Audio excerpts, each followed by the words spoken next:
They didn't want to have everyone talking about it. So before it opened officially, I had persuaded the nurse to come in, and we did the test. Now, in 1972, there were no home pregnancy tests. You dropped off a urine sample and you waited a day or so. But it was positive. And also in 1972, there were only 2 states in the Union where one could terminate a pregnancy legally, New York State and Washington State. Oh, there were exceptions, but they were fairly high barriers. So I sat down with them and I gave them the information we had at the clinic about how to contact them in New York, which was a little closer than Washington State. I heard later they made the trip. They told everyone it was a mother-daughter visit to the Big Apple. It was, in fact, the 15-year-old's very first trip to New York City. I do wonder whether they actually saw any sights. Reporter Linda Greenhouse wrote in the New York Times this week about a longtime chief deputy clerk of the Supreme Court who told her the following story about a January day in the mid-1970s when he and Justice Potter Stewart were in an official car on their way to do a swearing in. And as they rode along Pennsylvania Avenue, they saw a crowd heading in the opposite direction toward the court, as it turned out. Justice Stewart, clearly oblivious to the fact that it was the anniversary of Roe versus Wade, asked the companion what was going on, and the clerk said they were marching in protest against legalized abortion. "I don't understand," said Justice Stewart. "We've decided that." We've forgotten that abortion was not instantly controversial. It took years to become contentious. Most Baptists and even most Republicans were pro-choice in 1973. Jerry Falwell, according to the Greenhouse, didn't preach his first anti-abortion sermon until 1979. How Roe versus Wade became a dividing line, a no man's land, a chasm in our culture is worthy of a book, and I'm sure there are several. Please go read them. My hope is not to explain it, but to try to find something that bridges that gap, even if it's only a rope bridge and only for an hour. That means, of course, I'm going to be nailing spikes on both sides of the chasm.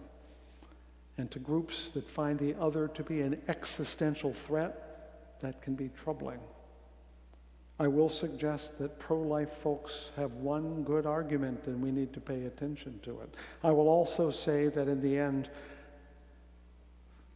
banishing it and criminalizing it is even worse than the status quo. And I think I make both sides angry by suggesting a third way to look at it. My first story illustrated the truth I believe that the pro-life community stands on, that abortion is a moral decision. It is not a trivial act. It is not a merely personal act. By moral, I mean it has consequences for more than one person. Now, the pro-life people will talk about the effect it has on the developing fetus or child, whom they regard as a person. Pro-choice people will disagree about the personhood of the developing fetus and conclude, I think rashly, that it is a purely personal decision. But ending a pregnancy not only affects the developing child, it also affects the woman who chooses it. It may affect her partner in pregnancy. It may affect the members of her family, her friends. To that extent alone, whether or not we agree on the personhood of the developing fetus, it is a moral choice because people are affected. And pro-choice voices that have defined abortion as purely and simply a personal choice are wrong.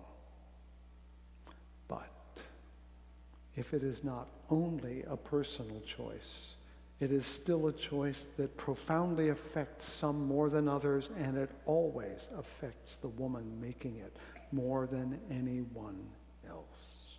Oh, we could go to the question of the fetus again, but let's, for the moment, just look at the indisputable fact. If the forming child is being killed against its will, then laws prohibiting abortion essentially control the rest of her life. A form of involuntary motherhood, involuntary servitude, if you will. To conscript a woman into motherhood is surely as wrong. If pro-choice forces have wrongly demoralized abortion, pro-life voices have unduly dehumanized the abortion itself, reducing it to mere morality and not to the people who are making and enduring the choices. After reading much and thinking much, the one conclusion I have come to is that there is no simple, clear answer. In fact, I remember Sidney Harris and H.L. Mencken, both famous for saying the same thing. To every problem, there is at least one clear, simple, wrong answer. And each side has tried to create a clear, simple, right answer. Ironically, they're even using the same principle, human dignity. But neither has fully addressed the issue because they reduce the complexity to simplicity, and that makes it false. It is time, at least I believe, to embrace the moral, personal, social complexity that every life and death decision involves and is clearly present here as well. 16 years after I guided that young woman and others to abortion clinics in New York, my wife and I were asking whether to continue a troubled pregnancy. It was January, it was Massachusetts, and we were just over halfway into a pregnancy that had been troubled with preterm labor and blood clots and other ominous signs. All sorts of ultrasounds and diagnoses could tell us nothing, and yet nothing was going right. And we were at a point where we had to decide whether to continue, and we had to decide soon because in Massachusetts, anything beyond 24 weeks is against the law. We talked a lot, and in the end decided not to terminate the pregnancy. Nothing said that the child was doomed, and yes, to us it was a child. I am not saying it was a fetus. We planned this pregnancy. We wanted it. We had already endured a great deal. We, I should say more honestly, she had. And for us, the matter was whether she could and would endure weeks of hospital bed rest in the hope of a healthy delivery. We chose not to abort. Our third son was born at 27 weeks. He lived in the neonatal intensive care unit for 6 months before we removed him from life support. This past week, we hosted, among others, an observance of the 40th anniversary of Roe versus Wade, but as someone who can tell you those two stories, I was not happy with what they actually called it. They called it a 40th birthday for Roe versus Wade, and I winced, I shivered. I thought, either this is explicitly callous or colossally tone deaf. And it reflects the false simplicity that ending a pregnancy is merely a choice. For many women who have chosen to terminate, to abort, it is not just a choice. It is a bitterly difficult, utterly necessary, and emotionally draining choice. A colleague posted a comment this week about her grandmother who died from a self-induced abortion because she couldn't bear an eighth child. She did not wish to die, but she could not have another child. Those on the pro-life side of the aisle who talk about women casually having abortions have not spoken to very many women I know, at least. Now, I'm sure there are those who do treat it casually. But in this current climate, that's gotten harder and harder. The last clinic in Mississippi is gone. Texas is trying hard to catch up to Mississippi. And even now, it's becoming like it was in 1972, where it may be legal but so arduous that getting an abortion truly is a life-risking procedure for the woman. Up close, in the lives of women who are pregnant and scared, the complexity of abortion is undeniable. This, though, is not evident in the boxing ring of politics. All we see on the news are the verbal blows, the slogans, the bumper sticker phrases, the pundit talking in all sorts of formulas. And they reduce this most difficult of situations to an either or into which only a scattering might fit. We know it's not right. And I think there is another way, and it too starts with a story. If you don't know Cheryl Wu Dunn, she's a journalist who was also the wife of Nicholas Kristof, and she wrote this story in January of 1996.